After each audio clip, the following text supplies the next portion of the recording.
नमस्कार दोस्तों, मैं हूँ उजाला कटारिया, आपकी योगा टीचर। आपका स्वागत है योगा लाइफ में। मेरे 2-3 वीडियोस हैं जो पुराने, जिसको आप लोगों ने बहुत प्यार दिया और एक्चुअली में उस वीडियो से बहुत सारे लोगों को लाभ भी मिला है। तो उसमें मैंने कुछ बहुत ही बेसिक सी योगिक क्रियाएं बताई थी जो कुर्सी पे बैठ के करने वाली थी। तो जो हमारे बुजुर्ग लोग हैं या जिनको किसी समस्या के कारण डॉक्टर लोग नीचे बैठने के लिए मना कर देते हैं या किसी रोगग्रस्त होने की वजह से, बहुत सारे कारण होते हैं इसके पीछे कि शरीर इतना कमज़ोर हो जाता है कि बहुत ज़्यादा मुश्किल वाली क्रियाएं नहीं होती हैं लोगों से, या वो नीचे पालथी मारकर नहीं बैठ सकते हैं, ज़्यादा देर खड़े रहकर नहीं कर सकते हैं। तो इस वजह से उससे मिलता जुलता कुछ और लाने की मैंने आज कोशिश करी है, जो कि कुर्सी पर बैठकर ही करना है। बहुत ज़्यादा कुछ नहीं बताऊंगी, थोड़ी सी चीज़ें हैं जो हमें करनी है। आज के इस वीडियो में हमारा जो वैसे फोकस जो शरीर का रहेगा, वो हम थोड़ा सा अपने बाजुओं, कंधों पर और अपनी ये कूला जो हमारा हिप जॉइंट होता है और टांगों पर थोड़ा सा फोकस करने वाले हैं। ठीक है, तो क्या करना है, आपको कुर्सी पर बड़े आराम से बैठना है। थोड़ा सा आगे हो जाएंगे, इतना सा, ठीक है, ज़्यादा पीछे होकर नहीं।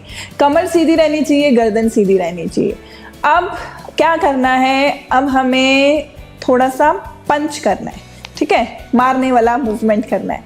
तो इसका एक फ़ायदा और हो जाएगा, अगर थोड़ा एग्रेशन हो अंदर, कई बार हमें किसी पे बहुत ज़्यादा क्रोध होता है, गुस्सा होता है, तो वो एग्रेशन हम बैठ के भी अगर इस क्रिया को करते हैं। देखो, ये क्रियाएं होती हैं ना, जो ये शारीरिक के साथ साथ मानसिक दोनों पर प्रभाव डालती हैं।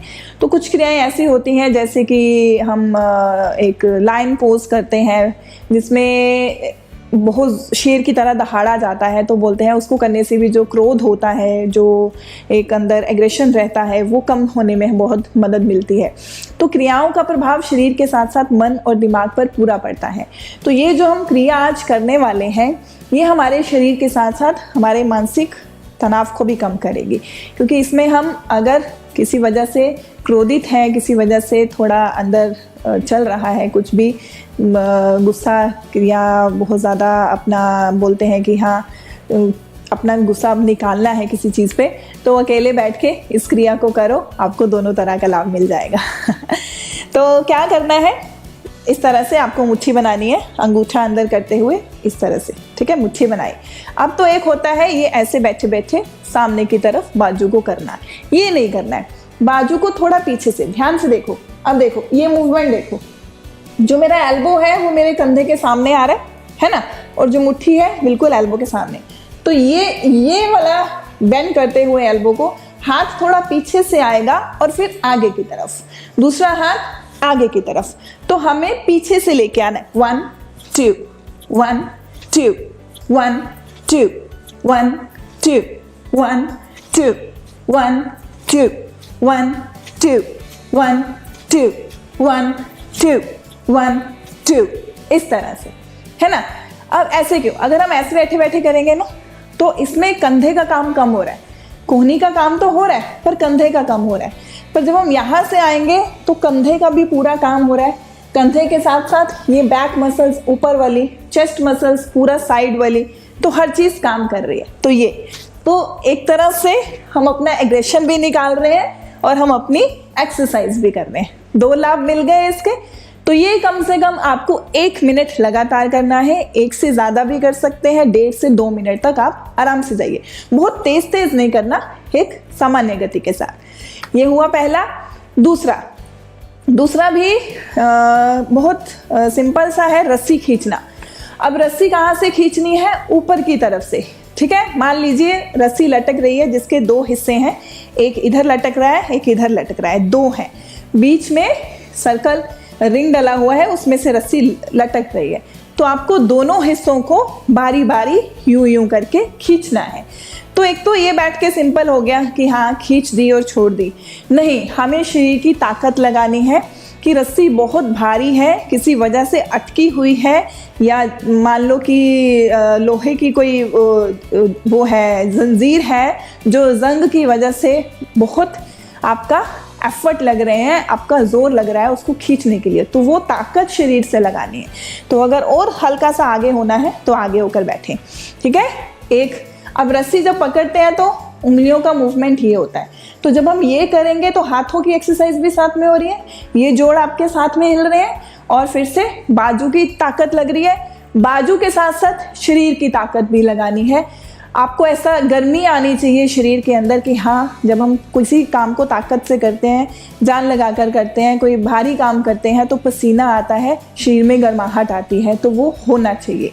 चलिए शुरू करते हैं, और उंगलियों का मूवमेंट ये करते रहना है। Let's start. 1 2 3, पूरा ऊपर से नीचे लाइए। 4 5 6 7 8 9 10 11 12 13 14 15 16 17 18 19 20। ठीक है, आप करके देखिए। हो सकता है देखने में आपको लग रहा होगा कि ये क्या है, फालतू के काम है, नहीं, करके देखेंगे। जब शरीर तभी खुलता है जब शरीर में पसीना आता है, हमारे टॉक्सिन्स बाहर निकलते हैं, गंदगी पसीने के जरिए बाहर निकलती है। तो शरीर में पसीना लाना, गर्माहट लाना बहुत ज़रूरी है, सर्दियों में तो खास करके, क्योंकि सर्दियों में वैसे तो पसीना आता नहीं है, तो क्रियाएं करके वो चीज़ हमें करनी है, उससे शरीर खुलता है, हमारी हड्डियां, हमारी मांसपेशियां दोनों के लिए अच्छा है। ये हो गई 2 चीज़ें, ठीक है। अब बारी आती है टांगों की। हाँ, टांगों के लिए आपको क्या करना है, अब थोड़ा और आगे होके बैठना है, केयरफुली, गिरना नहीं, थोड़ा और आगे हो गए। ये देखो, मैं बिल्कुल किनारे पे आ चुकी हूँ, कमर सीधी। अब हम अपनी लेग्स को खोलना है।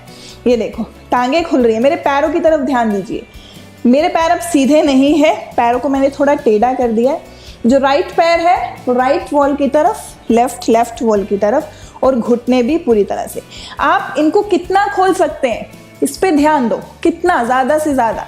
जब आप इन्हें खोल के रखेंगे आपको यहाँ पे पूरा खिंचाव महसूस होगा।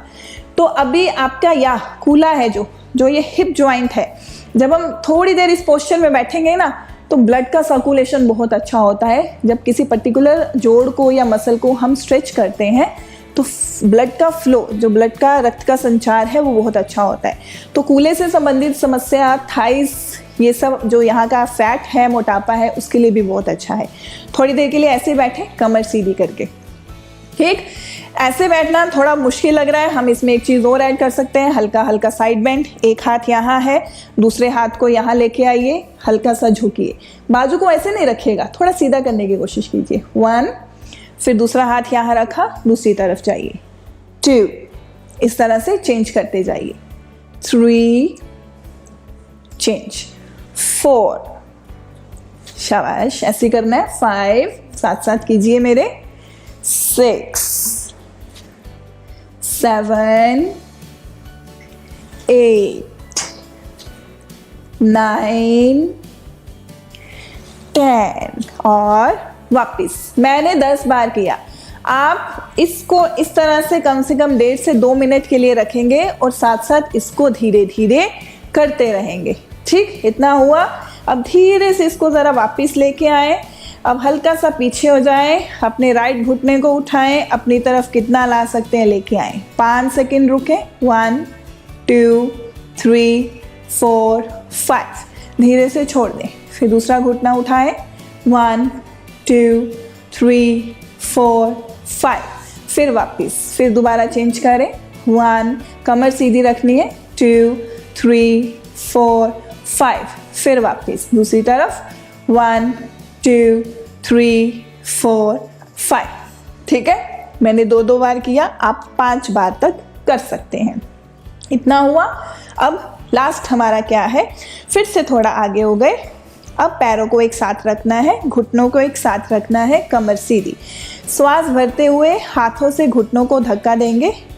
पैर कोशिश करेंगे, एड़ी देखो मेरी जुड़ी हुई है, कितना इन्हें पास पास रख सकते हैं, इनके बीच में ज़्यादा गैप नहीं लाना, हल्का बहुत गैप आएगा चलेगा। ये किया, फिर धीरे से इनको वापस लेके आए। श्वास लेते हुए फिर खोला, श्वास छोड़ते हुए वापस।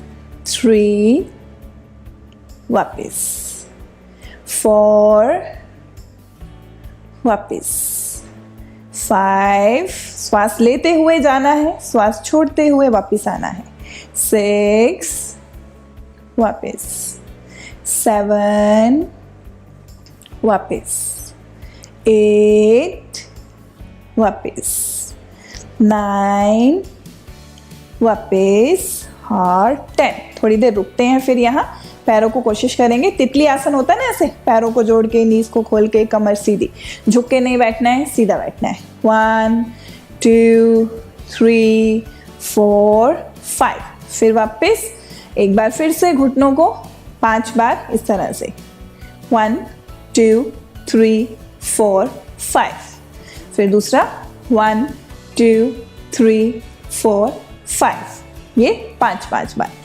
इसके बाद भी घुटने को अपनी तरफ लाए 5 बार, और फिर इसके बाद भी घुटने को अपनी तरफ लेके आए 5 बार। तो ये बहुत छोटा सा, बहुत ज़्यादा समय नहीं लगेगा आपका, कम से कम 8 से 10 मिनट का समय लेंगी ये चीज़ें। आप करके देखिए, आपको अच्छा लगेगा, शरीर में हल्कापन आएगा, थोड़ी सी चुस्ती फुर्ती भी आएगी।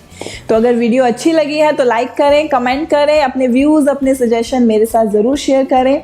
मेरे चैनल पहली बार देख रहे हैं तो सब्सक्राइब ज़रूर करके जाइएगा, आगे शेयर करें मेरे वीडियोस को ताकि किसी और के काम आ सकें। अगर आपकी इच्छा है मेरे साथ क्लासेस ज्वाइन करने की तो नीचे दिए नंबर पर आप कॉन्टैक्ट ज़रूर कीजिए, और यूट्यूब पर, फेसबुक पर, इंस्टाग्राम पर, तीनों जगह आप मेरे चैनल को फॉलो कर सकते हैं। आपका धन्यवाद।